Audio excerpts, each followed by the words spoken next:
Hi friends, welcome to Murthy maths and English channel. Friends, మనం ఈరోజు AP TET డిఎస్ఆర్ఎస్ అభ్యర్థుల కోసం 8th class new English text బుక్లో ఉన్నటువంటి వొకాబులరీ గ్రామర్ డిస్కస్ చేయబోతాను. Already first lesson, second lesson సంబంధించి కంప్లీట్గా నేర్చుకోవడం జరిగింది.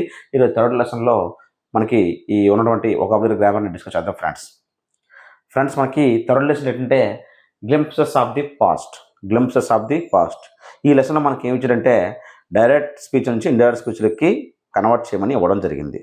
అయితే ఇది డైరెక్ట్గా మనం నేర్చుకున్నటువంటి మోడల్స్ లా ఉండదు. కాన్వర్జేషన్లో ఉన్న వాటిని ఇండైరెక్ట్ స్పీచ్లో మార్చమని ఇవ్వడం జరిగింది. యాక్చువల్గా డైరెక్ట్ స్పీచ్ అంటే ప్రత్యక్ష కథనము, ఇండైరెక్ట్ స్పీచ్ అంటే పరోక్ష కథనము. అంటే ఇద్దరు వ్యక్తులు మాట్లాడుకున్న మాటలని యాజ్ టీజ్గా ఉన్నట్లయితే వాళ్ళిద్దరు ఏం మాట్లాడుకున్నారో ఆ మాటలని యాజ్ టీజ్గా చెప్తే అది ప్రత్యక్ష కథనం. సో ఇద్దరి మధ్య జరిగిన సంభాషణ ప్రత్యక్ష కథనం, అదే డైరెక్ట్ స్పీచ్. అలా కాకుండా వాళ్ళిద్దరు మాట్లాడుకున్న మాటలని మరో వ్యక్తి విని తన మాటల్లో వేరే వాళ్ళకి చెప్పినప్పుడు, వాళ్ళిద్దరు అలా మాట్లాడుకున్నారు అని వేరే వ్యక్తికి చెప్పినప్పుడు అది పరోక్ష కథనం లేదా ఇండైరెక్ట్ స్పీచ్ అవుతుంది. ఓకేనా?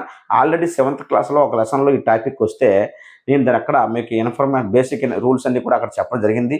అలాగే నా ఛానల్లో డైరెక్ట్ స్పీచ్ నుంచి ఇండైరెక్ట్ స్పీచ్కి ఏ విధంగా మార్చాలనేది అన్ని మోడల్స్ కూడా నెంబర్ ఆఫ్ ఎగ్జాంపుల్స్తో రూల్స్ అన్నీ కూడా వివరించడం జరిగింది.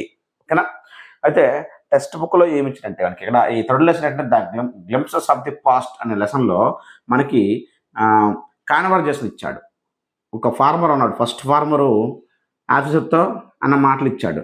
అలాగే సెకండ్ ఫార్మర్ కూడా ఆఫీసర్తో అన్న మాటలు ఇచ్చాడు. చివరికి ఆఫీసరు ఆ ఇద్దరు ఫార్మర్స్కి ఇచ్చిన రిప్లై గురించి కూడా ఇచ్చాడు. వీటిని ఇండైరెక్ట్ స్పీచ్లో మార్చమన్నాడు. సో మనకి యాక్చువల్గా డైరెక్ట్ స్పీచ్లో ఎలా నేర్చుకుంటాము? ఈ షెడ్ టు మీ కొటేషన్స్ లోపల సెంటెన్స్ ఉంటాయి, వాటిని ఇండైరెక్ట్ స్పీచ్లో మారుస్తాం. కానీ కాన్వర్జేషన్లు ఇచ్చారు కాబట్టి దాన్ని మనకు అనుకూలంగా ఉన్నట్టు మీకు మార్చుకుంటే మీరు ఈజీగా మార్చగలరు. దీన్ని ఎలా రాస్తామంటే ఈ ఫస్ట్ ఫార్మర్ కూడా ఎవరితో చెప్తున్నాడు? ఇక్కడ ఆఫీసర్గా చెప్తున్నాడు. కాబట్టి first farmer said to the officer. So first farmer కూడా ఆఫీసర్గా చెప్తున్నాడు, సెకండ్ ఫార్మర్ కూడా ఆఫీసర్గా చెప్తున్నాడు. కాబట్టి first farmer said to the officer quotation start, దాన్ని అలా రాసుకోవచ్చు అనమాట. సో రెండు ఒకటే. Why are your men taking away the entire crop.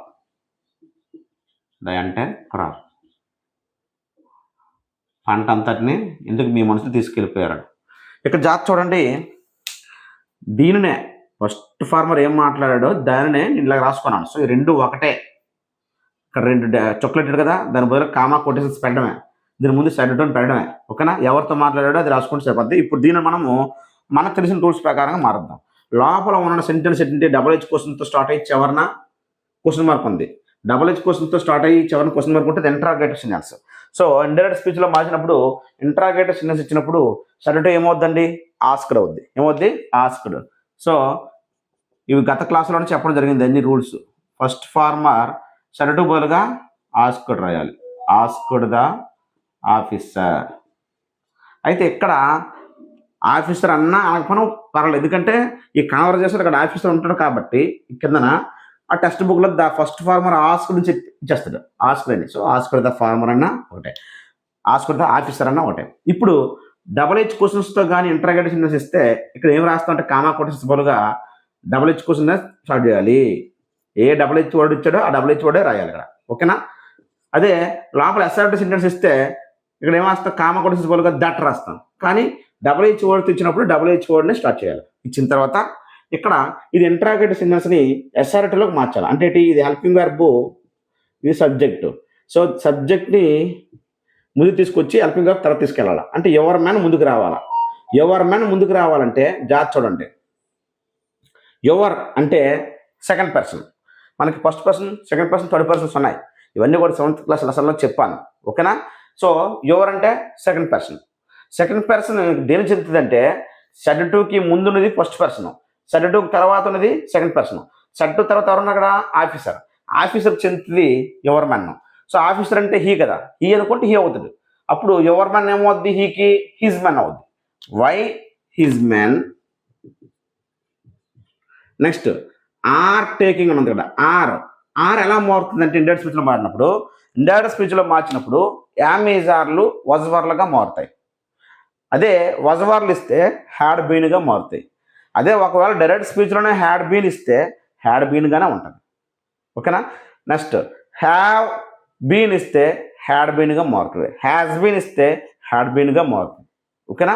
ఈ విధంగా మనకి ఇక్కడ ఆర్ ఉంది కాబట్టి ఏమవుద్ది, వజ్వర్గా మారుతాయి. మరి ఇక్కడ హిజ్ మెన్ అన్నాడు. హిజ్ మెన్ అంటే మెన్ అంటే ప్లూరల్ కాబట్టి ఆర్ అనేది వజ్వర్గా మారినప్పుడు ఏమొస్తుంది, ఇక్కడ వర్గా మారుతుంది. His men were. వెర్బోన్కి ఐఎన్జీ ఫామ్ ఇప్పుడు నో చేంజ్. వెర్బోన్కి ఐఎన్జీ ఫామ్ ఉన్న 2 + వెర్బోన్ ఉన్న ఇండైరెక్ట్ స్పీచ్లో మార్చినప్పుడు no change. Taking away the entire crop. చివరిన క్వశ్చన్ మార్క్ పెట్టకూడదు. మళ్ళీ చెప్తాను చూడండి. ఇక్కడ ఇది ఇంటరాగేటివ్ స్ట్రక్చర్లో ఉంది. ఇది సబ్జెక్ట్ ముందు తీసుకురావాలి. ఎవర్ మెన్ ఇక్కడికి వస్తుంది వై తర్వాత. ఎవర్ మెన్ అన్నప్పుడు ఎవర్ సెకండ్ పర్సన్ సబ్జెక్ట్ తర్వాత ఉన్న ఆఫీసర్ చెందుతుంది. So his men. ఓకేనా. ఆర్ వరగలిగిందంటే యామీజార్లు వజవర్లుగా మారుతాయి. వజవర్లు కానీ డైరెక్ట్ స్పీచ్లో ఇచ్చినప్పుడు ఇండైరెక్ట్ స్పీచ్లో మార్చినప్పుడు హ్యాడ్ బీన్గా వస్తాయి. వజవర్లు హ్యాడ్ బీన్గా మారుతాయి. అదే హ్యాడ్ బీనే డైరెక్ట్ స్పీచ్ వచ్చినప్పుడు ఇండైరెక్ట్ స్పీచ్లో కూడా హ్యాడ్ బీన్గానే ఉంటుంది. అలాగే వెర్బ్ 1 కానీ వెర్బ్ 1 ఎస్ఆర్ఈస్ ఇస్తే వెర్బ్ 2గా మారుతుంది. అంటే సింపుల్ ప్రెజెంట్ సింపుల్ పాస్ట్గా మారుతుంది. అదే వెర్బ్ 2 ఇస్తే హ్యాడ్ + V3గా మారుతుంది. సింపుల్ పాస్ట్ ఇస్తే పాస్ట్ పర్ఫెక్ట్గా మారుతుంది. అదే ఒకవేళ ఆడు ఇచ్చిందే హ్యాడ్ + V3 ఇచ్చడం పాస్ట్ పర్ఫెక్ట్ ఇస్తే no change. Next have by has + V3 ఇస్తే అంటే ప్రజెంట్ పర్ఫెక్ట్ ఇస్తే పాస్ట్ పర్ఫెక్ట్గా మారుతుంది. హ్యాడ్ + V3గా మారుతాయి. హ్యావ్ + V3 అయినా హ్యాస్ + V3 అయినా హ్యాడ్ + V3గా మారుతాయి. విల్ + V1 వుడ్ + V1 అవుద్ది. కెన్ + V1 కుడ్ + V1 అవుద్ది. మస్ట్ + V1 మస్ట్ + V1 గానే వస్తుంది. లేదా హ్యాడ్ టు + V1గా మారుతుంది. ఓకేనా. నెక్స్ట్ అండి చూడండి ఆన్సర్ వచ్చింది. First farmer asked the officer why his men were taking away the entire crop. ఇక్కడ చూడండి సెకండ్ ఫార్మర్ కూడా మళ్ళీ ఆఫీసర్తో మాట్లాడాడు. ఏమన్నాడు, your men have taken away everything అన్నాడు. దీనిని మనం ఎలా మార్చుకుంటాము, సెకండ్ ఫార్మర్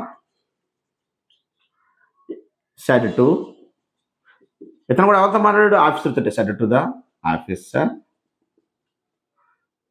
కొటేషన్స్ లోపల కామా పెట్టి ఇదంతా రాస్తారు. యువర్ మెన్ అంటే మీకు అర్థం అవడం కోసం have taken away everything, quotations close. ఇప్పుడు దీనిని మార్చుద్దాం మనకు తెలిసిన ప్రకారంగా. ఇక్కడ చూడండి లోపల ఉన్నది అసర్టివ్ సెంటెన్స్. సబ్జెక్ట్తో స్టార్ట్ అయ్యి చివరి ఫుల్ స్టాప్ ఉంది కాబట్టి సబ్జెక్ట్ ఏమవుద్ది, సబ్జెక్ట్ టోల్డ్ అవుద్ది. సబ్జెక్ట్ ఏమవుద్ది, టోల్డ్ ది ఆఫీసర్.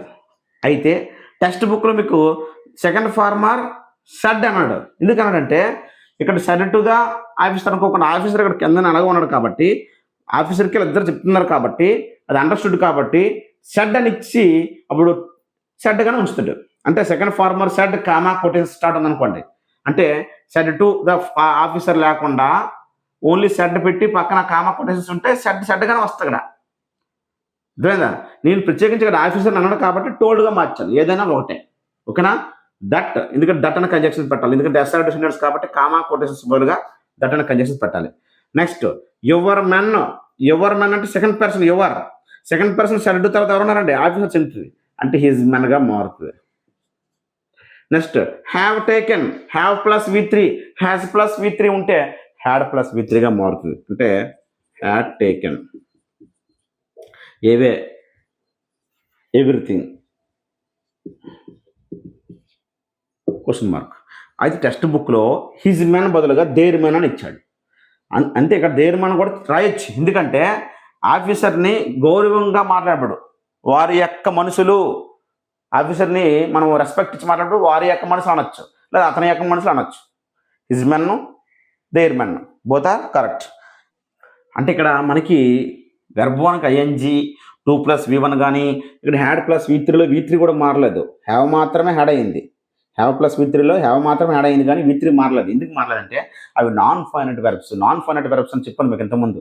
వెర్బ్ 3 కానీ వెర్బ్ 1కి ఐఎన్జీ కానీ 2 + V1 కానీ హ్యావ్ నెక్స్ట్ అంటే పర్ఫెక్ట్ పార్టిసిపుల్ హ్యావింగ్ + V3 కానీ ఇవన్నీ కూడా ముందున్న సబ్జెక్ట్ బట్టి కానీ టెన్సెస్ బట్టి కానీ నో చేంజ్ అని చెప్పాను. నాన్ ఫైనైట్ వెర్బ్స్ మారవు. ఓకేనా. అందుకే ఇండైరెక్ట్ స్పీచ్లో ఇవి కూడా మారవు. ఓకేనా. నెక్స్ట్ ఇప్పుడు చూడండి second farmer told the officer that his men had taken away everything. Second farmer told అని వేస్తారు అంతే, లేదు సెకండ్ ఫార్మర్ సెడ్ అని అంటాడు.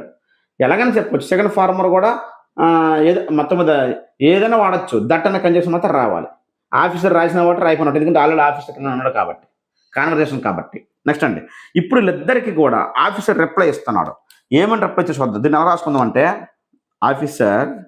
The officer said to the, ఇద్దరికి కలిపి ఫార్మర్స్, ఇద్దరు కాబట్టి ఫార్మర్స్ కామా కొటేషన్ స్టార్ట్, ఇదంతా రాయడమే.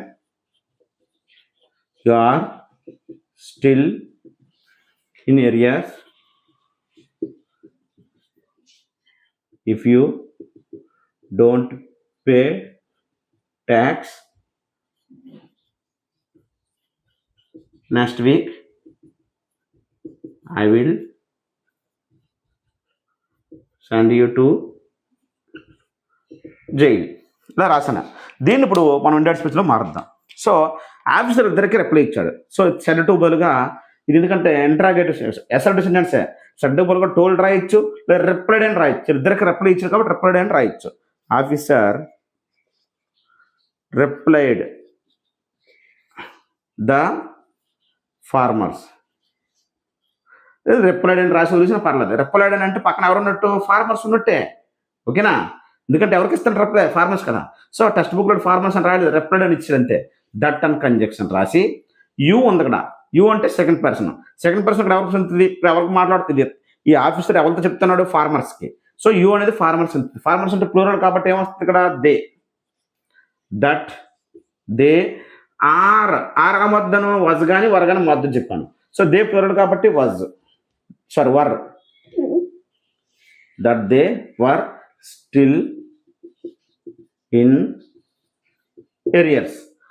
ఇక్కడ ఇంకా ఏంటి ఇచ్చాడంటే, if you don't pay tax next week I will send you to jail అన్నాడు. రిప్లై ఇచ్చి మళ్ళీ వార్నింగ్ కూడా ఇచ్చాడు, మీరు కానీ ట్యాక్స్ కట్టకపోతే నెక్స్ట్ వీక్ మిమ్మల్ని జైలు పంపిస్తానని. సో ఇక్కడ ఏంటి రాస్తాడు, మనం రాద్దాం, మళ్ళీ కంటిన్యూ చేయాలి. అండ్ వార్నడ్ దెమ్ అంటే ఇక్కడి నుంచి ఒక సెంటెన్స్, ఎక్కడి నుంచి మరో ఇండైరెక్ట్ స్పీచ్ అనమాట. వార్నడ్ దెమ్ దట్ అని రాసి, అంటే రెండు సెంటెన్స్ ఇచ్చాడనమాట, రెండు కలిపి ఇచ్చాడు. సో ఇదొక సెంటెన్స్ కింద రాయాలి, ఇదొక సెంటెన్స్ కింద రాయాలా. సో దీనికి దట్ పెట్టి రాయాలా, దీనికి దట్ పెట్టి రాయాలా. వార్నడ్ దెమ్ దట్ ఇఫ్ అని రాసి, యూ అంటే మళ్ళీ ఎవడు ఇక్కడ, ఫార్మర్స్ చెందుతారు ఇక్కడ. సెకండ్ పర్సన్ అంతా ఇప్పుడు కూడా సెడ్ టు తర్వాత ఏముందో అదే సెకండ్ పర్సన్. సెడ్ టు తర్వాత ఉన్న వాటికే సెకండ్ పర్సన్ చెందుతాయి, యూ సంబంధించినవి. యూ అంటే ఫార్మర్స్ అంటే they. If they don't pay ఇస్తే ఎలా మార్చాలి, డోంట్ ప్లస్ V1 ఇస్తే డిడెంట్ ప్లస్ V1గా మారుతుంది. డిడెంట్ అంటే డోంట్ పే అంటే సింపుల్ ప్రెజెంట్, దాన్ని సింపుల్ పాస్ట్లో మార్చాలి. V1 వీటిలో మారుస్తాను. డోంట్ పే అంటే డిడెంట్ పే ట్యాక్స్. ఇక్కడ చూడండి నెక్స్ట్ వీక్ ఎలా మారుతుంది అంటే, మనకి ఇండియన్ స్పీచ్లో మార్చినప్పుడు అదర్ వర్డ్స్ కూడా మారుతాయి. అదర్ వర్డ్స్ అంటే దిస్ దట్గా మారుతుంది, దీస్ దోజ్గా మారుతుంది, ఎగో బిఫోర్గా మారుతుంది, హియర్ దేర్గా మారుతుంది, టుమారో ద నెక్స్ట్ డేగా మారుతుంది, టుడే దట్ డేగా మారుతుంది, ఎస్టర్డే ద ప్రీవియస్ డేగా మారుతుంది, నెక్స్ట్ మార్నింగ్ అని ఇస్తే the following morning, next day ఇస్తే ద ఫాలోయింగ్ డే. ఆ విధంగా నెక్స్ట్ వీక్ అన్నాడు కాబట్టి ద ఫాలోయింగ్ వీక్ అని రాయాలి అక్కడ. The following week comma I అంటే ఫస్ట్ పర్సన్. అక్కడ ఫస్ట్ పర్సన్ ఎవరు చెందుతుంది, సెడ్ ముందు ఎవరంటే వాళ్ళకి. ఈ కొటేషన్స్ లోపల సెకండ్ పర్సన్ యూ కానీ యూ యొక్క రూపాలు ఏమున్నా సరే సెడ్ టు తర్వాత ఉందని చెందుతుంది. అదే లోపల ఫస్ట్ పర్సన్ ఏమైనా ఐ కానీ యూ కానీ ఏమైనా ఉన్నట్లయితే సెడ్ టుకి ముందు వాళ్ళు చెందుతుంది, ఓకేనా? సో ఐ దేనికి చెందుతుంది ఇక్కడ, ఆఫీసర్ చెందుతుంది కాబట్టి హీ. విల్ సెండ్ ఏమవుతుంది చెప్పాను, వుడ్ సెండ్ యూ. మళ్ళీ ఇక్కడ యూ ఇచ్చాడు. యూ అంటే సెకండ్ పర్సన్ ఎవరు చెందుతుంది, ఫార్మర్స్కి. అయితే మరి యూ అనేది ఎక్కడ ఉంది, అక్కడ I will send you. I అనేది సబ్జెక్టు, యూ అనేది ఆబ్జెక్ట్. ఇక్కడ సెండ్ తర్వాత ఉంది, తర్వాత యూ ఉంది కాబట్టి ఫార్మర్స్కి ఆబ్జెక్ట్లో ఏం రాస్తాము, దెమ్. ఫార్మర్స్ అంటే దే, వారు ఆబ్జెక్ట్ ప్లేస్లో యూ ఉంది కాబట్టి దెమ్ రాయాలా. అర్థమైందా? ఇక్కడ యూ అనేది ఇక్కడ సబ్జెక్ట్ ప్లేస్లో ఉంది, ఇక్కడ యూ అనేది సబ్జెక్ట్ ప్లేస్లో ఉంది. యూ బదులుగా ఫార్మర్స్ అంటే దే రాసాం, కానీ ఇక్కడ యూ అనేది వెర్బ్ తర్వాత ఆబ్జెక్ట్ ప్లేస్ ఉంది కాబట్టి దే యొక్క ఆబ్జెక్ట్ ఏమో them. Send them to jail. ఓకేనండి. ఇది టెక్స్ట్ బుక్లో ఇచ్చింది, వాడు ఇచ్చేసాడు కానీ నేను మార్చాను. ఇప్పుడు టెక్స్ట్ బుక్లో మనకు కొన్ని ఎక్సర్సైజ్లు కూడా ఇచ్చాడు కాన్వర్జేషన్, వాటిని ఇప్పుడు మారుద్దాం. టెక్స్ట్ బుక్లో చూడండి, మనకి ఈ కాన్వర్జేషన్ ఇవ్వడం జరిగింది. First man, second man, third man, ముగ్గురు మాట్లాడుకుంటారు. ఫస్ట్ మ్యాన్ ఏమన్నాడు, we must educate hour brothers అన్నాడు. సో ఇది డైరెక్ట్ స్పీచ్ అనమాట, ఇది డైరెక్ట్ స్పీచ్. ఓకేనా, దీన్ని మనం ఇండైరెక్ట్ స్పీచ్లోకి మార్చాలి, ఇండైరెక్ట్ స్పీచ్లోకి మార్చాలి. ఓకేనా, ఇది డైరెక్ట్ స్పీచ్. ఈ విధంగా కామా కొటేషన్స్ లేకపోయినా ఇలా చొక్కలు ఇచ్చినా సరే ఇది డైరెక్ట్ స్పీచ్, కాన్వర్జేషన్. సో వాడు టెక్స్ట్ బుక్లు ఇచ్చాడు, the first man said that అని ఇచ్చాడు. ఎందుకంటే లోపల ఉంది అసర్ట్ కాబట్టి దట్ పెడతాం, సెడ్ వస్తుంది. ఇప్పుడు దీన్ని ఎలా మారుస్తాం అంటే, ఇక్కడ ఉన్నటువంటిది ఏమొచ్చింది, ఇక్కడ వి అంటే ఫస్ట్ పర్సన్. మీకు కొటేషన్స్ లోపల ఫస్ట్ పర్సన్స్ ఇస్తే ముందున్నటువంటి సబ్జెక్ట్ చెందుతుందని చెప్పాను, సబ్జెక్ట్ చెందుతుందని చెప్పాను. ఇప్పుడు సెడ్ టుకు ముందున్నది కొటేషన్స్ లోపల ఫస్ట్ పర్సన్స్ ఏమున్నా ఐ కానీ, ఐ యొక్క రూపాలు కానీ, ఉయ్ కానీ, ఉయ్ యొక్క రూపాలు కానీ, దేని చెంది అంటే సెడ్ టుకి ముందున్నది. అదే కొటేషన్స్ లోపల సెకండ్ పర్సన్ యూ కానీ, యూ యొక్క రూపాలు ఎవర్ ఏమన్నా సరే సెడ్ టు తర్వాత ఉందని చెందుతుంది చెప్పాను, గత 7th క్లాస్లోనే చెప్పాను. ఓకే, అలాగే నా ఛానల్లో చెప్పినటువంటి వీడియోలో కూడా మీకు అన్ని ఎక్స్ప్లెయిన్ చేయడం జరిగింది. అయితే ఇక్కడ వి అనేది మరి ఎవరు మాట్లాడారు, ఇక్కడ సెడ్కి ముందు ఎవరు ఉన్నారు, ఫస్ట్ మ్యాన్. వి అంటే ఫస్ట్ మ్యాన్ అని రాస్తాం కాదు, ఈ ముగ్గురు గురించి మాట్లాడుతున్నాడు. ఫస్ట్ మ్యాన్ అన్నవాడు వాళ్ళ ముగ్గురు గురించి మాట్లాడుతున్నాడు. సో వి ఇచ్చిడంటే దేగా మార్చండి, దే యొక్క రూపాల్లోకి మార్చండి దాన్ని. ఓకేనా, సో వి ఏమో దే అవుద్ది. Must educate, must plus V1 ఇస్తే మస్ట్ ప్లస్ V1 కానీ రాసియండి, లేదా హ్యాడ్ టు ప్లస్ V1 రాయండి, హ్యాడ్ టు ప్లస్ V1, లేదా మస్ట్ ప్లస్ V1 రాసినా ఒకటే, నో ప్రాబ్లం. టెన్సెస్ చేంజెస్లో మస్ట్ ప్లస్ V1 ఇస్తే మస్ట్ ప్లస్ V1 అవుతుంది, లేదా had to V1, had to educate అన్న ఒకటే. అవర్ బ్రదర్స్, అవర్ అనేసరికి మళ్ళీ ఏమవుద్ది, ఫస్ట్ పర్సనే కదా, వి యాజ్ అవర్ సెల్ఫ్స్ ఉంది కదా, అవర్స్ అవర్ సెల్ఫ్స్ అని. వి యొక్క ఏ రూపాలైనా దేకి సంబంధించిందే మార్చండి. అవర్ అన్నప్పుడు దేర్ బ్రదర్స్ అని వస్తుంది, దేర్ బ్రదర్స్. ఓకేనా, వి యొక్క ఏ రూపమైనా దే యొక్క రూపాలకు మార్చండి. అంటే అవర్ అంటే దేరు, వి అంటే సబ్జెక్ట్ ప్లేస్లో కాబట్టి దే, వి ప్లేస్లో దే. అవర్ అనేది పొసెసివ్ కాబట్టి దేకి పొసెసివ్ ఏమవుద్ది, దేర్ అవుద్ది, their brothers. The first man said that they must educate their brothers. Second man ఏమన్నాడు, and try to improve their material conditions. ఎక్కడ వాడన్న మాటకి ఎక్స్ట్రాగా యాడ్ చేశాడు. అంటే ఇక్కడ కూడా ఏమొస్తుంది, ఎండ బదులుగా మనం ఏమనుకోవాలి, వి మస్ట్ అని వస్తుంది అన్నమాట. ఏమొస్తుంది, వి మస్ట్ అని అనుకోవాలి ఇక్కడ ముందుని. వీళ్ళలాగా వీడు కూడా same, we must try to improve their material conditions అని. ఓకేనా,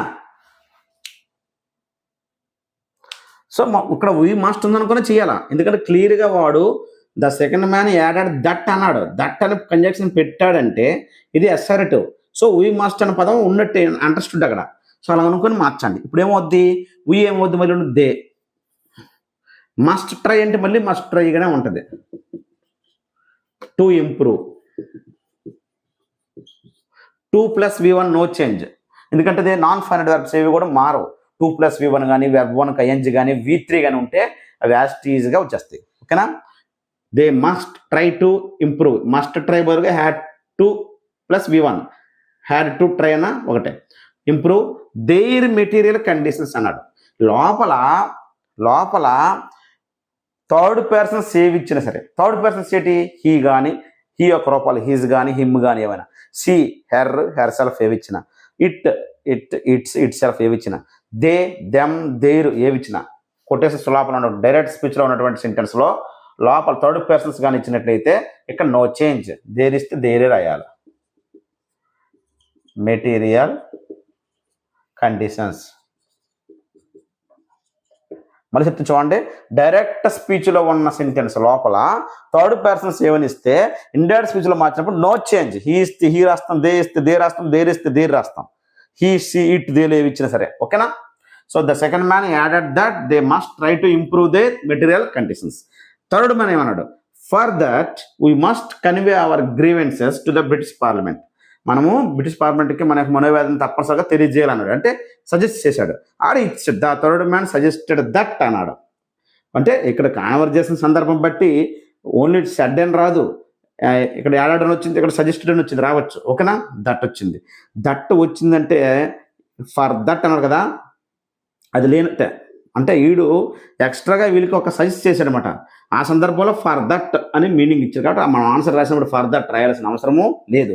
దట్ రాసి ఉయ్ చూడండి.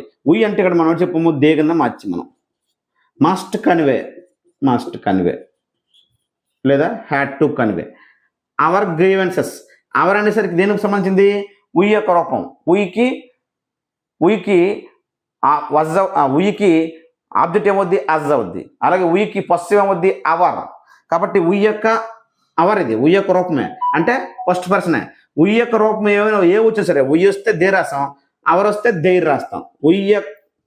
ఉయ్ కానీ లోపల ఉయ్ కానీ ఉయ్ యొక్క రూపంలో అజ్ కానీ అవర్ కానీ ఏమైనా ఇస్తే దే యొక్క రూపంలో మార్చమని చెప్పాం. కాబట్టి అవర్ అనేది దేర్ అవుద్ది. Their grievances to the British Parliament. ఓకేనండి.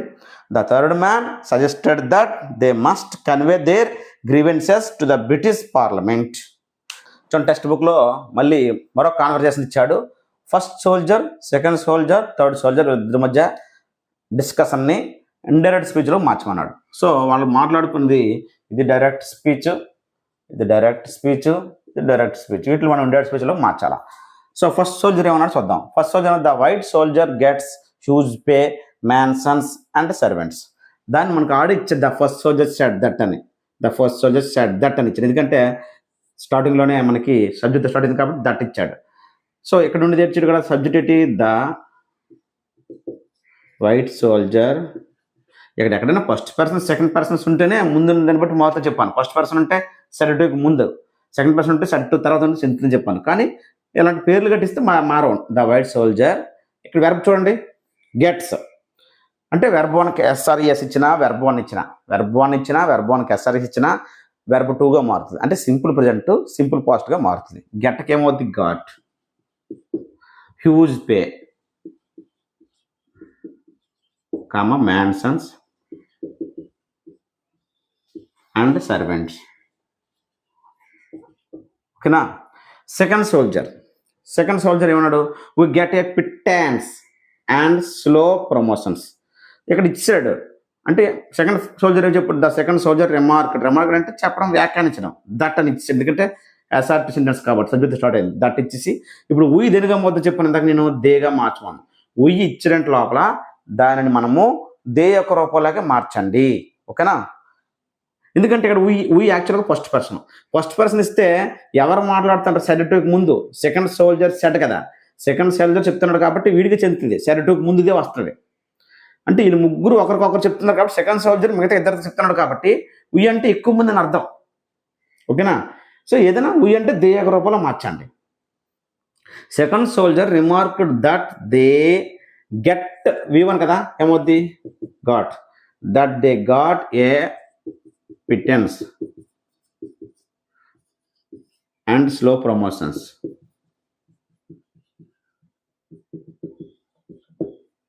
ఓకేనా. అయిపోయింది. నెక్స్ట్ థర్డ్ సోల్జర్ ఏమన్నాడు? Who are the British to abolish our customs? Question mark ఉంది, డబుల్-H వర్డ్ ఉంది అంటే interrogative. The third soldier asked, అందుకే ఇంటరాగేటివ్ ఆస్క్డ్ అన్నాడు. ఆల్రెడీ టెక్స్ట్ బుక్లు ఇచ్చాడు. నెక్స్ట్ డబుల్-H వర్డ్ ఇస్తే డబుల్-H వర్డ్ రాయమన్నా. ఓకేనా. ఇప్పుడు ఏంటి చెప్పను మీకు? ఆర్ అనేది హెల్పింగ్ వెర్బ్, ద బ్రిటిష్ అనేది సబ్జెక్ట్ ముందు తీసుకురావాలి. హూ ద బ్రిటిష్ రాసి అప్పుడు హెల్పింగ్ వెర్బ్ని రాయాలి. అంటే డైరెక్ట్ స్పీచ్లో ఇంటరాగేటివ్ ఇస్తే దాన్ని ఎస్ఆర్ఎటివ్ స్ట్రక్చర్లో మార్చాలి. అంటే హెల్పింగ్ వెర్బ్నేమో తర్వాత రాసి సబ్జెక్ట్ ముందు తీసుకురావాలా. సో సబ్జెక్ట్ ముందుకు వచ్చేది ద బ్రిటిష్, అప్పుడు ఆర్ అటు వెళ్తుంది. ఆర్ అనేది యామీజ్ ఆర్లు ఇస్తారా మారుతాయి, వజ్వర్లుగా మారుతాయి. మరి బ్రిటిష్ అనేది సింగులర్ కాబట్టి వాజ్గా మారుతుంది. The British was to abolish our customs. Our అంటే ఉయ్ యొక్క రూపమే కదా, ఉయ్ యొక్క పస్సు ఇది. We as our. So our ఇచ్చిన ఉయ్ యొక్క రూపాలు ఏవి ఇచ్చినా సరే దేర్గా మార్చాలి. Their customs.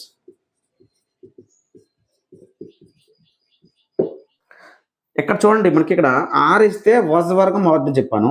మరి బ్రిటిష్ అనేది ద బ్రిటిష్ అనేది సింగులర్ తీసుకోకూడదు, ప్లూరల్ తీసుకోవాలి. సో ఇక్కడ మనం రాంగ్ చేసాం. ఏంటంటే వర్ తీసుకోవాలి. ఓకేనా. ద బ్రిటిష్ వర్ అంటే బ్రిటిష్ అంటే సింగులర్ కాదు, ద బ్రిటిష్ అంటే వ్యవస్థాంతరికలో ప్లూరల్ తీసుకోవాలి. బ్రిటిష్ వారు ఎవరు? మన కస్టమ్స్ని లేకుండా మనకి అబాలిష్ లేకుండా చేయడానికని బ్రిటిష్ వార్ అంటే ప్లూరల్, ద బ్రిటిష్ అనేది ప్లూరల్ కింద వస్తుంది. The British were to abolish their customs. ఓకేనండి. అలాగే మనకి ఈ లెసన్లో పేజ్ నెంబర్ 56లో కూడా ఈ డైరెక్ట్ స్పీచ్, ఇండైరెక్ట్ స్పీచ్ మీద కొన్ని ప్రాక్టీస్ బిట్లు ఇచ్చాడు. చాలామంది లెసన్ చివరిన మరి ఇవే ఉన్నాయి అనుకునే చూడడం మర్చిపోతారు, కానీ పేజ్ నెంబర్ 56లో కూడా కొన్ని ఎక్సర్సైజ్ ఇచ్చాడు. వచ్చేద్దాం ఫ్రెండ్స్. మనకి లెసన్ బ్యాక్ సైడ్ కనబడదు, కానీ ఆ లెసన్లో ఉన్న చివరిలో పోయం తర్వాత చివరిన 56 పేజ్ నెంబర్ 56లో మనకి ఈ ప్రాక్టీస్ బిట్లు ఇవ్వడం జరిగింది.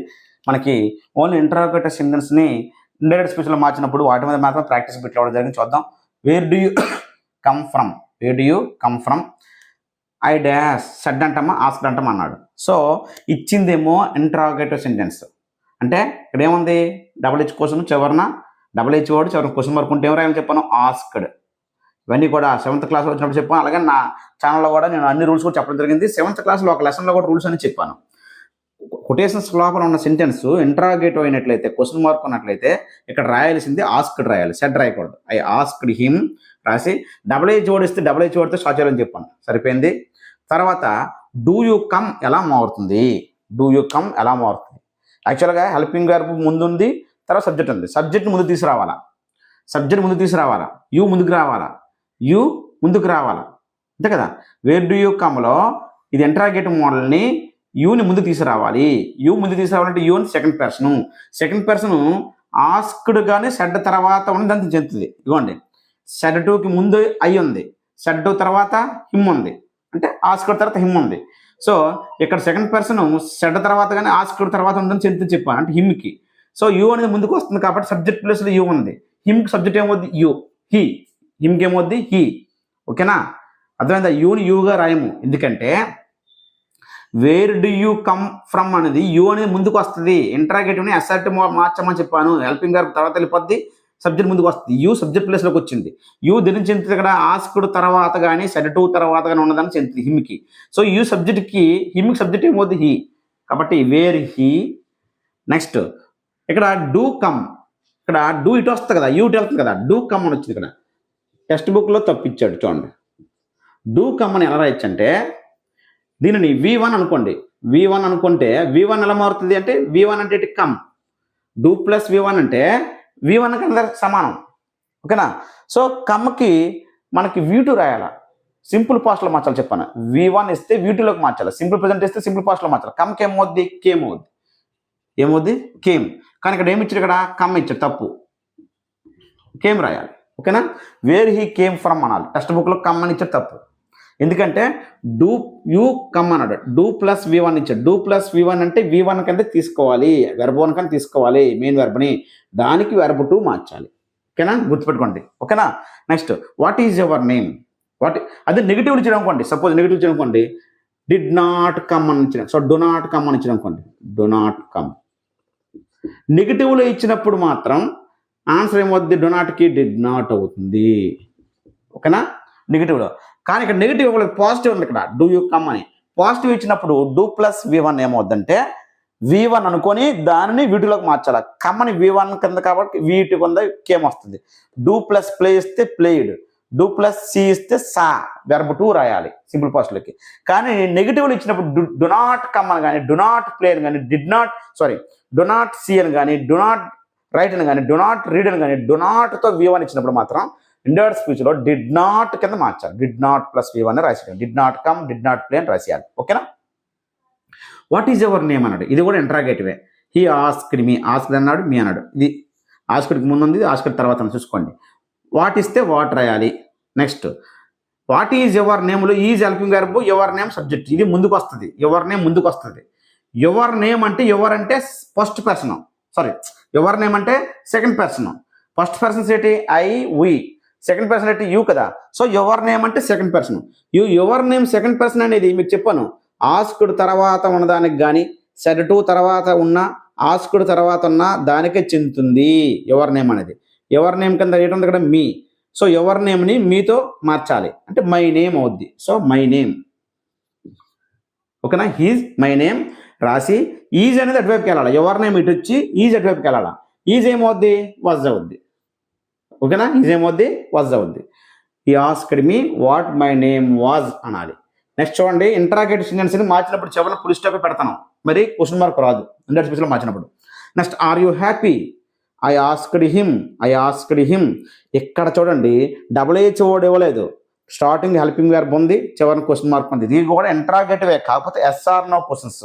సో కొటేషన్స్ లోపల డబుల్-హెచ్ వర్డ్తో ఇచ్చిన ఇంటరాగేటివ్ సెంటెన్స్లే కాకుండా హెల్పింగ్ వర్బ్ స్టార్టింగ్లో ఉండి చివరిన క్వశ్చన్ మార్క్ ఉంటాయి. అప్పుడు కంజంక్షన్ కింద ఏం రాస్తాం, ఇఫ్ కానీ వెదర్ కానీ రాయాలి. డబుల్-హెచ్ వర్డ్ ఇస్తే డబుల్-హెచ్ వర్డే రాస్తాం, హూ ఇస్తే హూ, వేర్ ఇస్తే వేర్, వై ఇస్తే వై. కానీ ఒకవేళ స్టార్టింగ్ హెల్పింగ్ వర్బ్ ఉంటే ఆర్ కానీ, డూ కానీ, డస్ కానీ, డిడ్ కానీ, యామ్ కానీ, వజ్ కానీ, వర్ కానీ, హ్యావ్ కానీ, హ్యాజ్ కానీ, హ్యాడ్ కానీ స్టార్టింగ్లో ఉండి చివరిన క్వశ్చన్ మార్క్ ఉంటే ఇఫ్ కానీ వెదర్ కానీ రాస్తాం.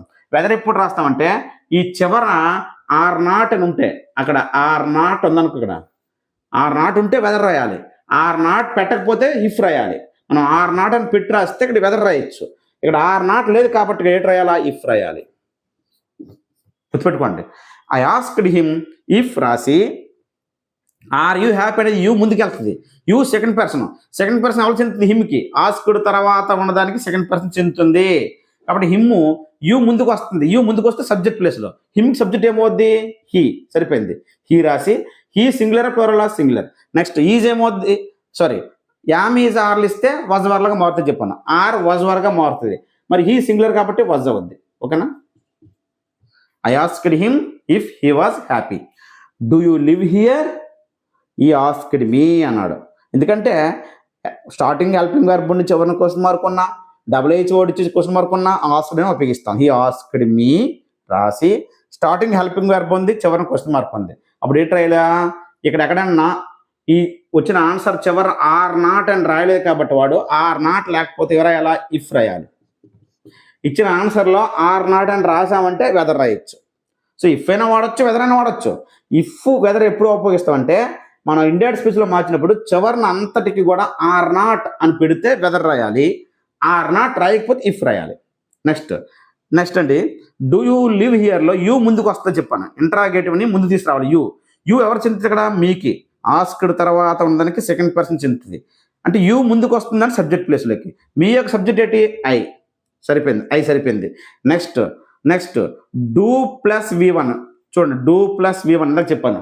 డూ ప్లస్ V1 అని V1 అనుకోవాలి, పాజిటివ్ సెంటెన్స్. అదే నెగిటివ్ అయితే డు నాట్ ప్లస్ V1 అయితే డిడ్ నాట్ ప్లస్ V1 రాసియండి. కానీ డూ ప్లస్ V1 పాజిటివ్ ఇచ్చినప్పుడు V1 అనుకొని ఆ V1కి మెయిన్ వర్బ్కి వీటిలోకి మార్చండి. మరి ఇక్కడ డూ ప్లస్ లివ్ అంటే పాజిటివే, డూ ప్లస్ లివ్ పాజిటివ్. అప్పుడు లివ్ని వీటిలోకి మార్చండి, లివ్డ్. ఓకేనా. మళ్ళీ చెప్తే చూడండి, డూ ప్లస్ V1 ఇచ్చినప్పుడు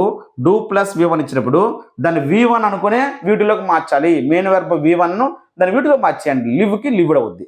కానీ నెగిటివ్ ఇచ్చినప్పుడు డు నాట్ కమ్ ఇస్తే డిడ్ నాట్ కమ్ రాయాలి. డు నాట్ లివ్ అంటే డిడ్ నాట్ లివ్ అనాలి. ఓకేనా. నెక్స్ట్ చూడండి, ఇక్కడ ఇంకేమిచ్చారు, ఇక్కడ హియర్ ఏమవుద్ది, దేర్ అవుద్ది. ఇందాక చెప్పాను అదర్ వర్డ్స్ మారుతాయి అని చెప్పాను. అదర్ వర్డ్స్ ఏంటి చెప్పాను, today that day, tomorrow the next day, yesterday the previous day. ఓకేనా. This, that, here, there, ago, before, the next morning అంటే the following morning, the next day అంటే the following day, the last Sunday అంటే the previous Sunday. ఇవన్నీ other words మారుతాయి. Next అండి, why are you crying, the teacher asked the child. Why ఇస్తే వైతో start చేయాలి కదా, వైతో రాయాలి. డబుల్-హెచ్ వర్డ్ ఇస్తే డబుల్-హెచ్ వర్డ్ రాయాలి, ఇఫ్ రాయకూడదు. నెక్స్ట్ ఇక్కడ యూ ముందుకు వస్తుంది చెప్పాను, యూ ఆర్ అవుద్ది. యూ అంటే సెకండ్ పర్సన్ ఆలోచించింది చైల్డ్ని ఇక్కడ సి అనుకున్నాడు, సరిపోయింది. నెక్స్ట్ యూ ముందుకు వస్తే ఆర్ క్రయింగ్ అంటే ఆర్ ఏమవుద్ది, వజ్ వర్గా మారుతుంది. ఇక్కడ చైల్డ్ అనేది సి అనేది సింగులర్ కాబట్టి వజ్ అవుద్ది. ఓకేనా. యూ ముందుకు వస్తుంది, వై రాసాము, డబుల్-హెచ్ వర్డ్ రాసాము. తర్వాత ఆర్ యూ క్రయింగ్ అనేది యూ ఆర్ క్రయింగ్ అని మార్చుకోవాలి. యూ ఆర్ అన్నప్పుడు యూ సబ్జెక్ట్ ప్లేస్లోకి వస్తుంది. యూ ఎవరు చెందుతుంది ఇక్కడ, ఆస్క్డ్ తర్వాత ఉన్నాడు చైల్డ్కి. చైల్డ్ ఏమనుకున్నాడు, సి అనుకున్నాడు. సో చైల్డ్ అయిపోయింది. ఆర్ క్రయింగ్ ఎలా మారుతుంది అంటే యామ్ ఈజ్ ఆర్లు ఇస్తే వజ్ వర్లుగా మారుతాయి. మరి ఇక్కడ సి సింగులర్ కాబట్టి వజ్ రాయాలి. క్రయింగ్ వెర్బ్ 1కి ఐఎన్జీ ఫామ్, నో చేంజ్. ఓకేనా. The teacher asked the child why she was crying. చివరన క్వశ్చన్ మార్క్ పెట్టకూడదు. ఇదండి టెక్స్ట్ బుక్లో మనకి ఈ డైరెక్ట్ స్పీచ్ నుంచి ఇండైరెక్ట్ స్పీచ్కి ఏ విధంగా మార్చఅనేది కాన్వర్జేషన్ ఇచ్చాడు, కొన్ని ప్రాక్టీస్ బిట్లు కూడా ఇచ్చాడు ఓన్లీ ఇంటరాగేటివ్ సెంటెన్స్ మీద. ఓకేనండి, థ్యాంక్ యూ.